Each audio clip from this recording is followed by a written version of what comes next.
In the dark shadows, in the white cold, fearlessly we search for knowledge new and old. We drink the strong spirits and read the ancient tomes. The order of the Abracast. We are the brave and the bold. Pluto has preserved for us the history of Atlantis. If our views are correct, it is one of the most valuable records which have come down to us from antiquity. Plato lived 400 years before the birth of Christ, and his ancestor Solon was the great lawgiver of Athens 600 years before the Christian era.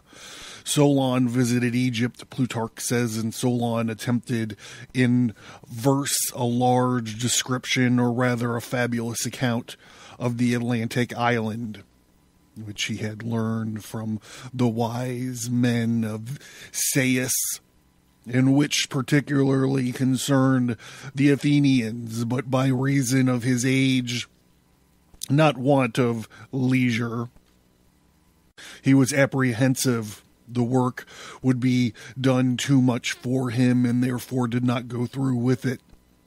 These verses are a proof that business was not the hindrance. Quote, I grow in learning as I grow in age, unquote, and again, quote, wine, wit, and beauty still their charms bestow light, all the shades of light, and cheer us as we go, unquote. Plato, ambitious to cultivate and adorn the subject of this Atlantic island as a delightful spot in some fair field unoccupied, to which also had been some claim by reason of his being related to Solon, laid out magnificent courts and enclosures, and erected a grand entrance to it, such as no other story, fable, or poem ever had. But as he began it late and he ended his life before the work, so the more the reader is delighted with the part that is written, the more regret he has to find it unfinished. There can be no question that Solon visited Egypt. The causes of his departure from Athens for a period of 10 years are fully explained by Plutarch, who he dwelt, tells us, quote, on the Canopian shore by Nile's deep mouth, unquote. There be conversed upon points of philosophy and history with the most learned of the Egyptian priests. He was a man of extraordinary force and the penetration of mind, as his laws and his sayings, which have been preserved to us, testify. There is no improbability in the statement that be commenced in verse a history and description of Atlantis, which be left unfinished at his death.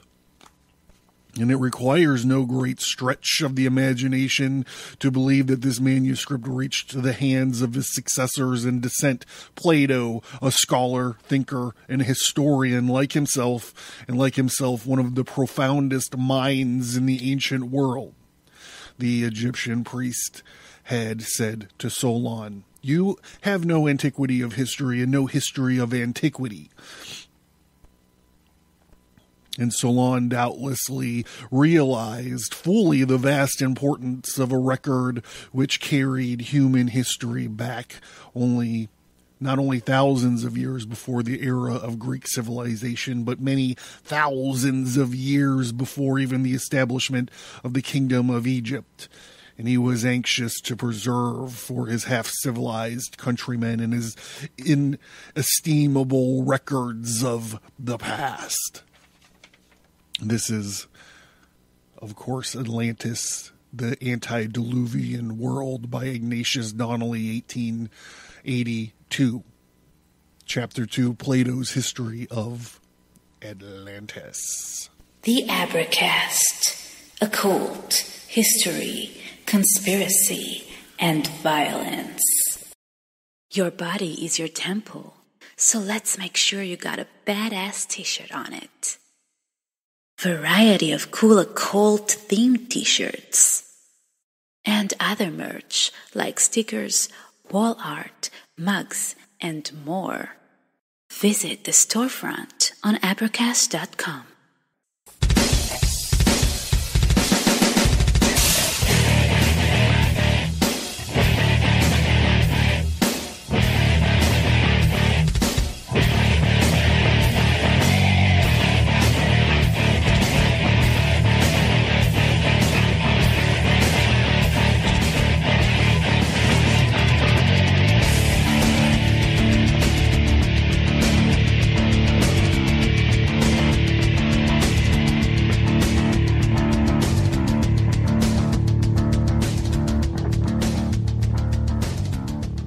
It's that time again.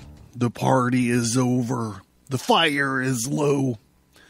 The ordinary people have already went to bed, and we are the only ones left. That's right, ladies and gentlemen, recording straight down the pillar of severity from the ritual space deep underneath the Stigmata Studios building located in the heart of the Steel City. I am John Towers, and this is the Abercast. This is the Fellowcraft episode for April 2020. I figured in light of our current apocalypse, we can talk a little bit about a previous civilization's apocalypse. So here's to you guys, the supporters of the show. Thank you very much. Featured book for this episode is, as I mentioned before, Atlantis, the Antediluvian World by Ignatius Donnelly, 1882, specifically Chapter 2, Plato's History of Atlantis. So we're going to, just like it says on the tin, everybody, we read the ancient tomes. I'm not saying 1882 is ancient, but Plato, is pretty ancient. I hope you guys are all safe and sound and coronavirus free. Are you ready? Let's just get right into this, okay? One of my kind of things, like I was a In Search Of kid. So in the 70s, there was a show, in case you don't know In Search Of, in the 70s, there was a show called In Search Of, and they would talk about, it was hosted by Mr. Spock from the original Star Trek. And he would talk about, the first one that I remember scared the living piss out of me was about alien abductions. And I was fucking terrified of alien abductions. I guess I kind of still am when I think about it. But he talked about Bigfoot and Count Saint Germain and the Easter Island heads. And so it was like half an hour program, and then they would just pick something, mysterious or whatever. And I remember them doing Atlantis. And then also in the late 70s, the dude who played Bobby in Dallas. I'm really showing my age here. Before he was Bobby in Dallas, he played the man from Atlantis, which is basically like if Aquaman was a secret agent, if I remember the gist of it correctly.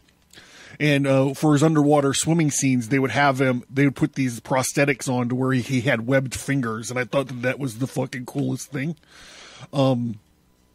Yeah, basically it was like if Aquaman was a secret agent. Yeah, okay, well. So I've always kind of been interested in Atlantis. We did the Fellowcraft episode way back at the beginning of Fellowcraft episodes. We did the Emerald Tablets of Thoth, the Atlantean. We got into a little bit of Atlantis there. So here we're picking it up from like a sort of historical record, right? Not the Emerald Tablets of Thoth, the Atlantean. So here we go. Let's get back into this here, straight out of the cold open. We know of no better way to commence a book about Atlantis than by giving in full the record preserved by Plato. It is as follows. Okay, so the way this is set up is it's a conversation between Critias and Socrates. And they just kind of do this back and forth, this dialogue. So Critias says, then listen, Socrates, to a strange tale, which is, however, certainly true. As Solon, who was the wisest of the 7 sages, declared. He was a relative and a great friend of my great-grandfather, Dropidas. As he himself says in several of his poems, Andropidas told Critias, my grandfather, who remembered and told us that there were of old great marvelous actions of the Athenians which have passed into oblivion through time and the destruction of the human race, in one in particular, which was the greatest of them all, the recital of which will be a suitable testimony of our gratitude towards you. And Socrates says, very good. And what is this ancient famous action of which Critias spoke? Not as a mere legend, but of a veritable action of the Athenian state which Solon recounted. And Critias says, I will tell an old world story which I heard from an aged man, for Critias, as be said, at the time was nearly 90 years of age, and I was about 10 years of age.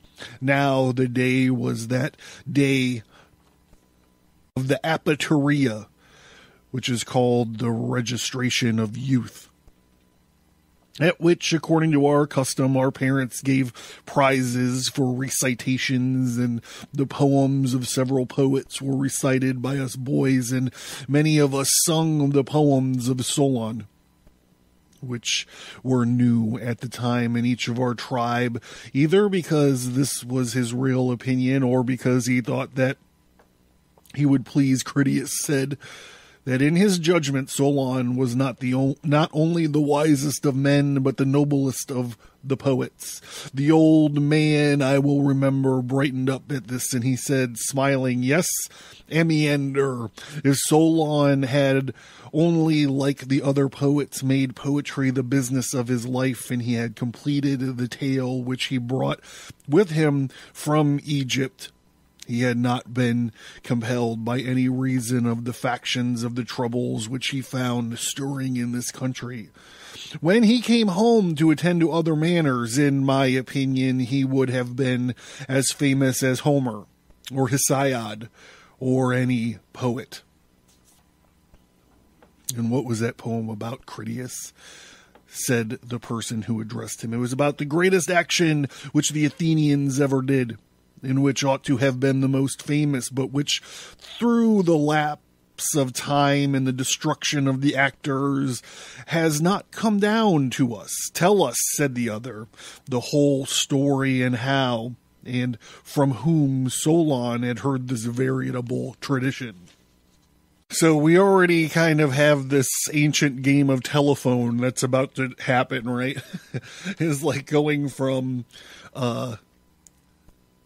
Solon to Critias, and then from Critias now to Plato, who's writing it down. And each time a story like this gets told, it's possible, we'll just say possible, that it gets embellished, twisted around a little bit. We've all played telephone as young lads and lasses, probably. Back to it.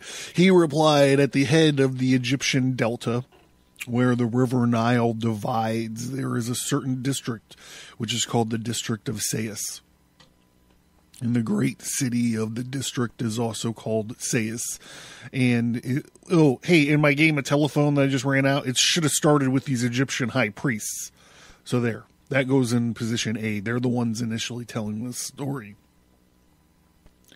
The city from which Aamis the king was sprung, and the citizens have a deity who is their foundress, and she is called in the Egyptian tongue Neith, which is asserted by them to be the same whom the Hellenes called Athene.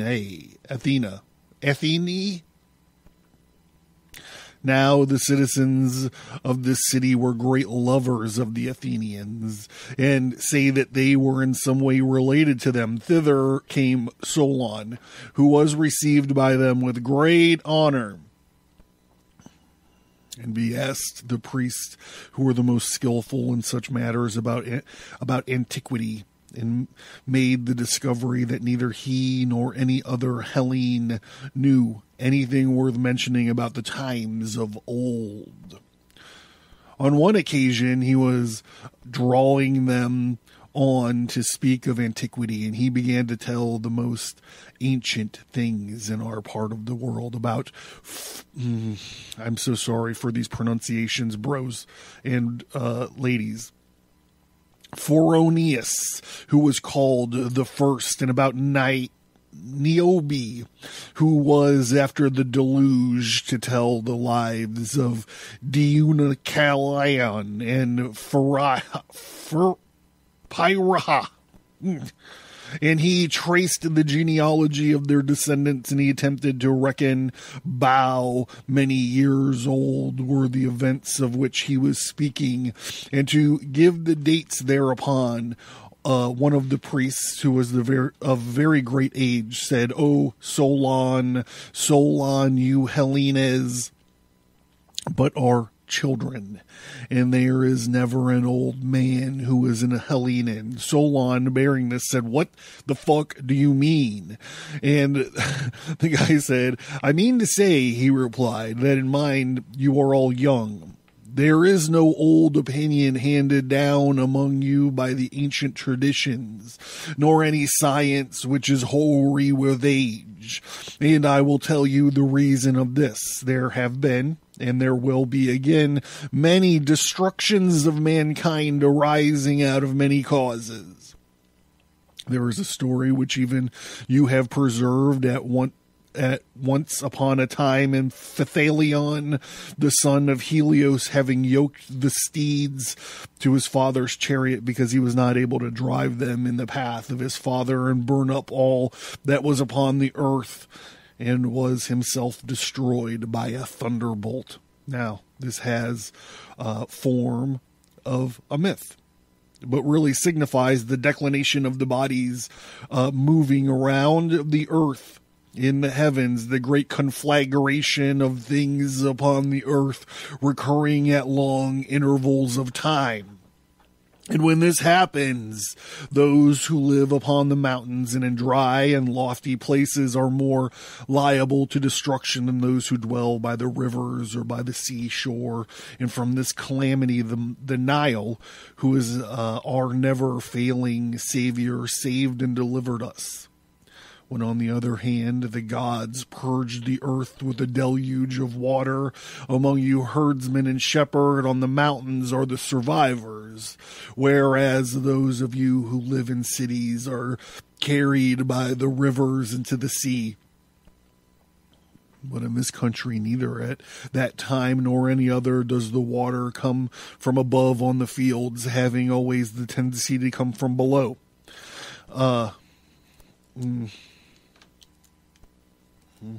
Hold on, I just got to make a quick note here.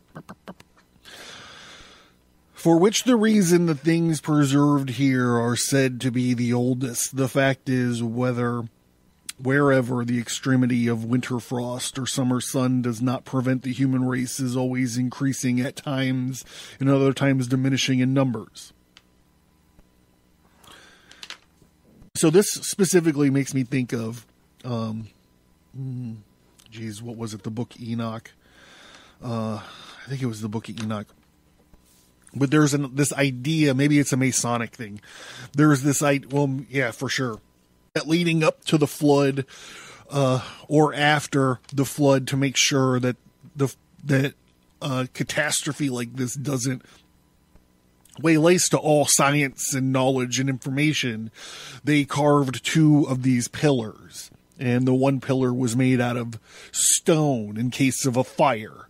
And the other pillar was made out of wood in case of a flood. The pillar could float and survive. So it just seems of the duality that they're talking about here. I always point out this duality business. The idea is that the stone might be flooded. It might be under 1 million feet of water or something, even though it's not burned. All right, back to it. And whatever happened either in your country or in ours, or in any other region which we are informed, if any action which is noble or great, or in any other way remarkable has taken place, all that there has been written down of old and is preserved in our temples, where as you and other nations are just being provided with letters and other things which states require.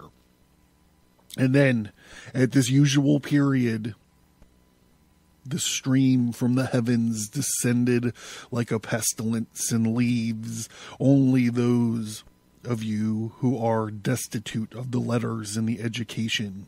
And thus you have to begin all over again as children, and know nothing of what had happened in ancient times, either among us or among yourselves, as for those genealogies of yours which have been recounted to us, Solon, they are no better than the tales of children, for in the first place you remember one deluge only, whereas there were many of them. And in the next place you do not know that they were dwelt in your lands the fairest and noblest race of men which ever lived, on whom you and your whole city are but a seed or a remnant. And this was unknowest to you, because for many generations the survivors of that destruction died and made no sign. For there was a time, Solon, before the great deluge of all, when the city which is now Athens was first at war and was permeating for the excellence of her laws, and is said to have performed the noblest of deeds, and to have had the fairest constitution of any of which tradition tells under the face of heaven. Solon marveled at this, and earnestly requested the priest to inform him exactly in the order of these former citizens. You are welcome to hear about them, Solon, he said, the priest, both for your sake and for that of your city, and above all, for the sake of the goddess, who is the common patron and protector and educator of both of our cities. And she founded your city 1,000 years before ours, receiving from the earth and from Hephaestus the seed of your race. And then she founded ours, and the constitution of which is set down in our sacred registers is 8,000 years old, and touching the citizens of 9,000 years ago. I will briefly inform you of their laws and the noblest of their actions, and exact particulars of the whole we will hereafter go through at our leisure in the sacred registers themselves. If you compare these very laws with your own, you will find that many of ours are the counterpart of yours, as they were in the olden time. In the first place, there is the caste of priests, which is separated from all others. Next, there are the artificers, who exercise their several crafts by themselves and without admixture of any other. And also there is the class of shepherds and that of hunters, as well as that of husbandmen.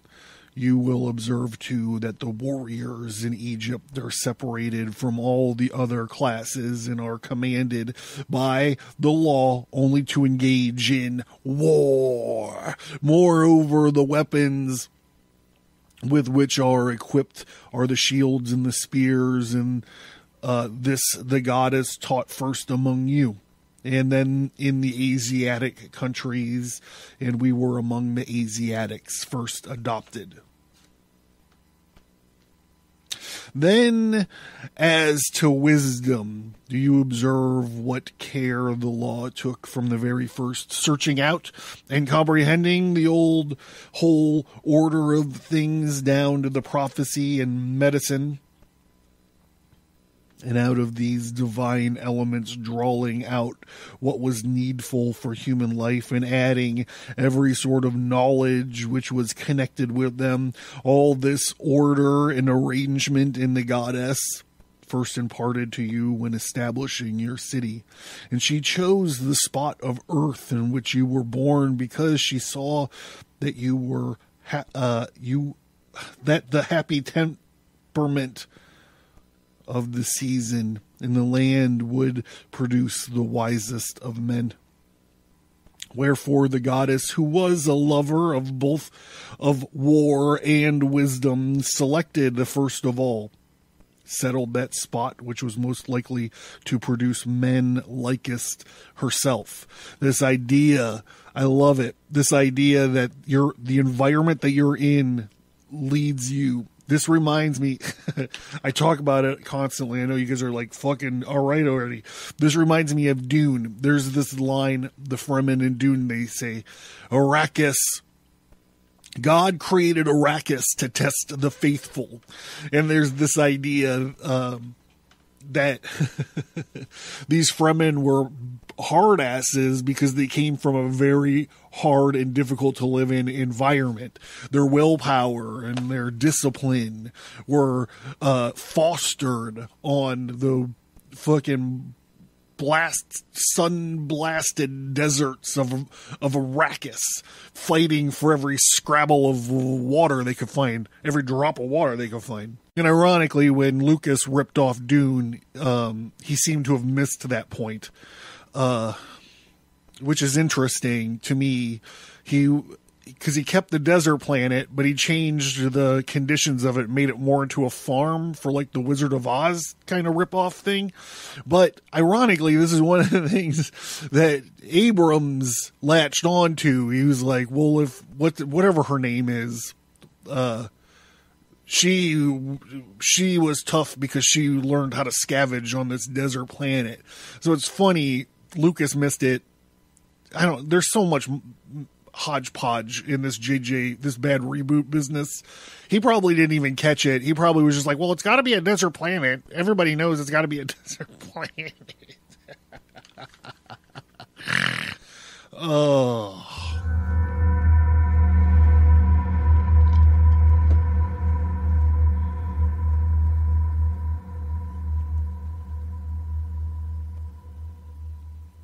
Are you interested in the occult, history, conspiracy, and violence?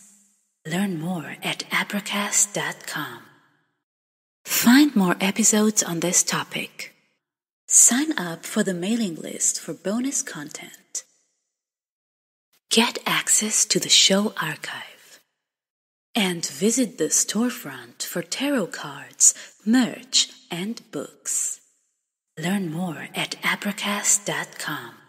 Back to it. And there you dwelt, having such laws as these and still better ones, and excelled all mankind in all virtue, has become the children and the disciples of gods. Many great and wonderful deeds are recorded of your state and in our histories, and one of them exceeds all the rest in greatness and valor. For these histories tell of a mighty power which was aggressing wantonly against the whole of Europe and Asia, into which your city put an end. This power came forth out of the Atlantic Ocean, for in those days the Atlantic was navigable. And there was an island situated in front of the straits for which you call the columns of Heracles. The island was larger than Libya and Asia put together. Sounds kind of like a continent, maybe, and was it was the way to other islands, and from the islands you might pass through the whole of the opposite continent which surrounds the true ocean. From this sea, which is within the straits of Heracles, is only a harbor, having a narrow entrance, and on the other side is a real sea.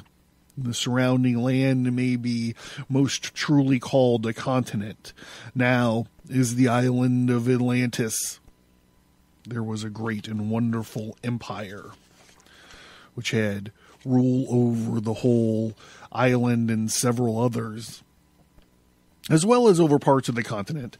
And besides these, they subjected the parts of Libya with the columns of Heracles as far as Egypt, and of Europe as far as Tyrrhenia.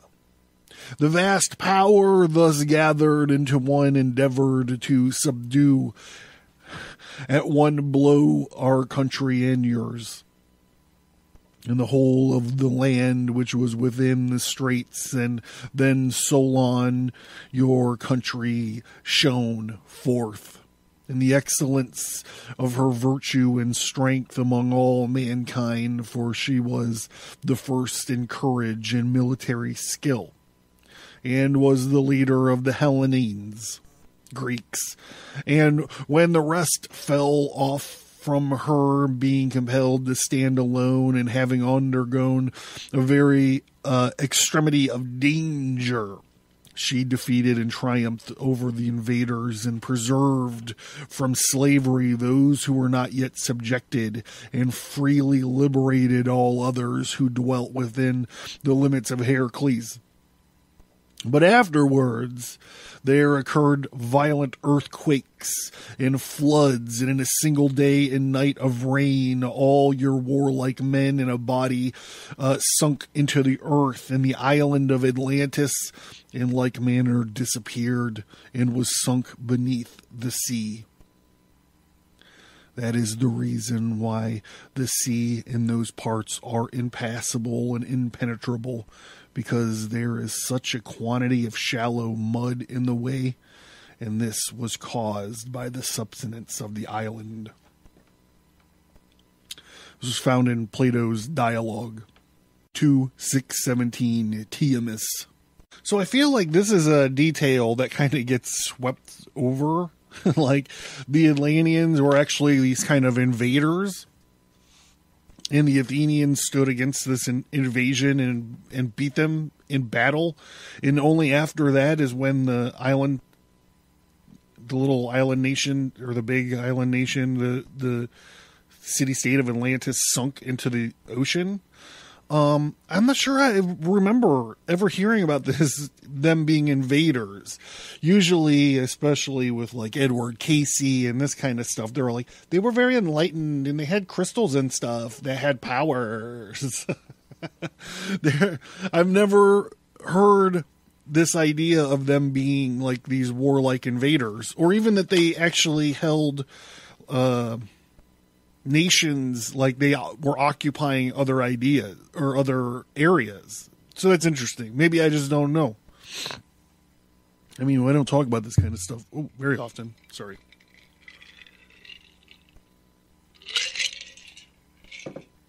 Maybe I'll have to look into that. All right, let's get back to it. Oh boy, here we go. I'm going to try to do this all in one shot.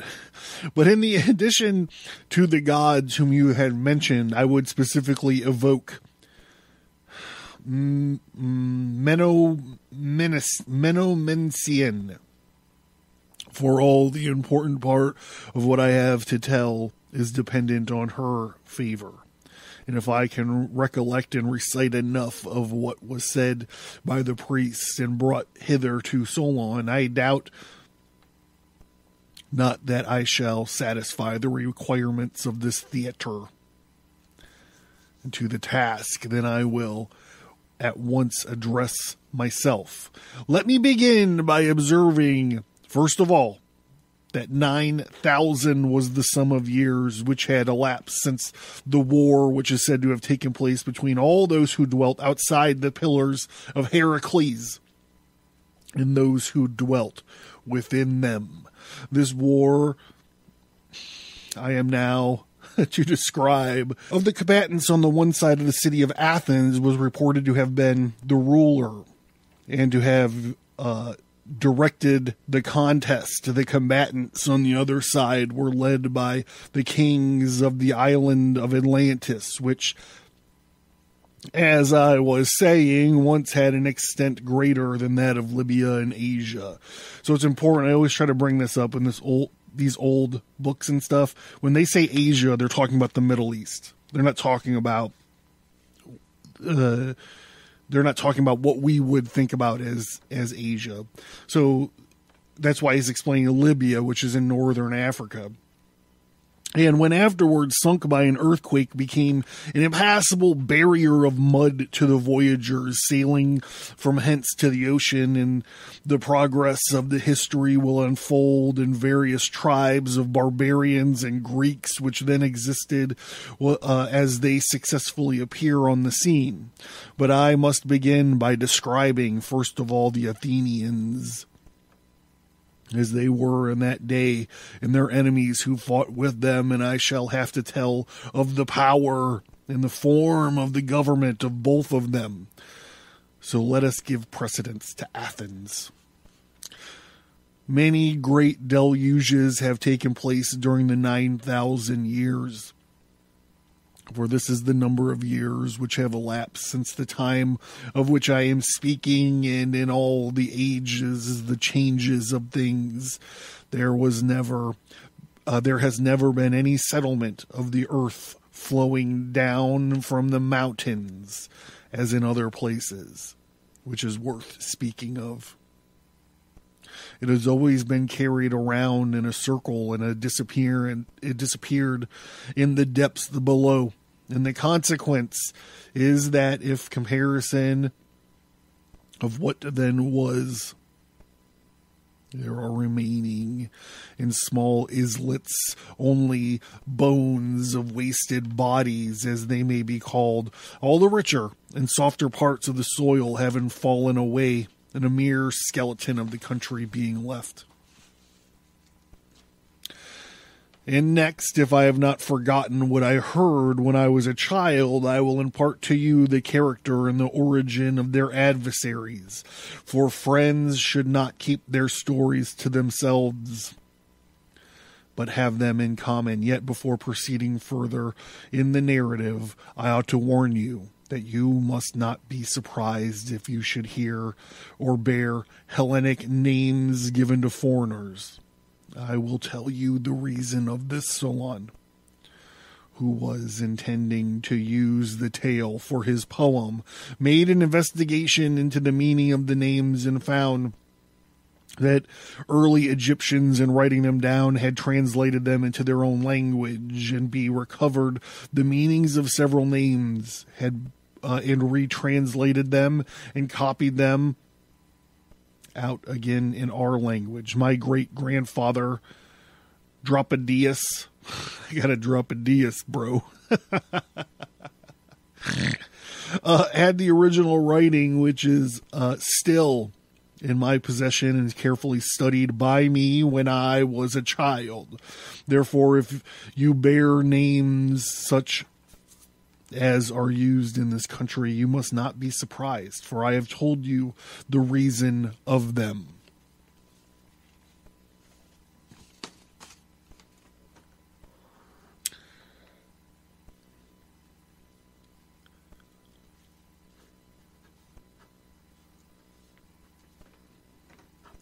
All right, here we go.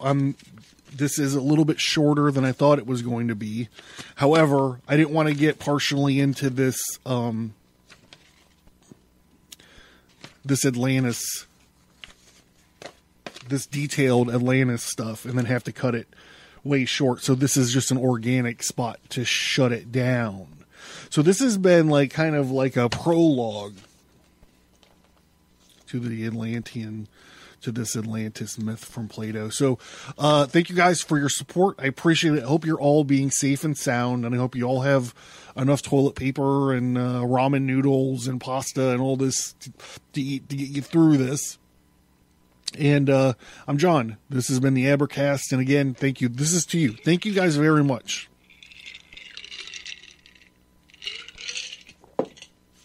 So we'll do probably 2 more Atlantis episodes. If you let me know what you think about it. Bye.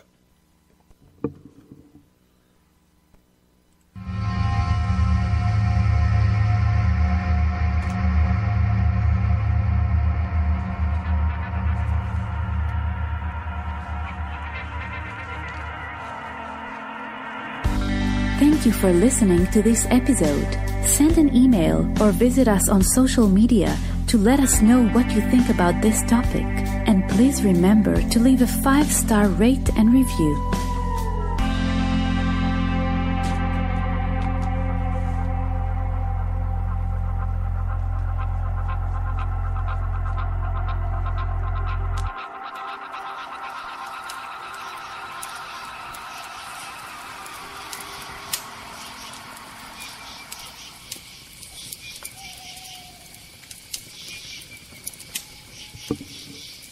Hope you guys are getting a little bit of exercise, getting a little bit of vitamin D, getting some sun.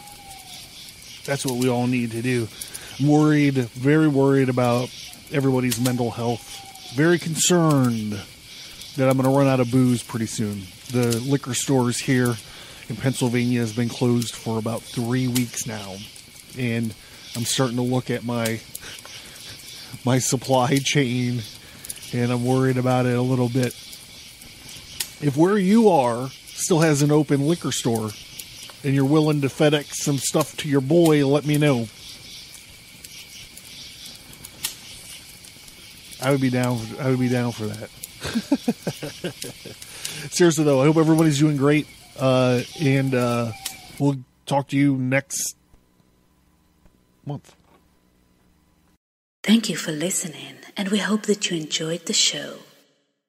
Please send an email or find us on social media and let us know what you think about the show.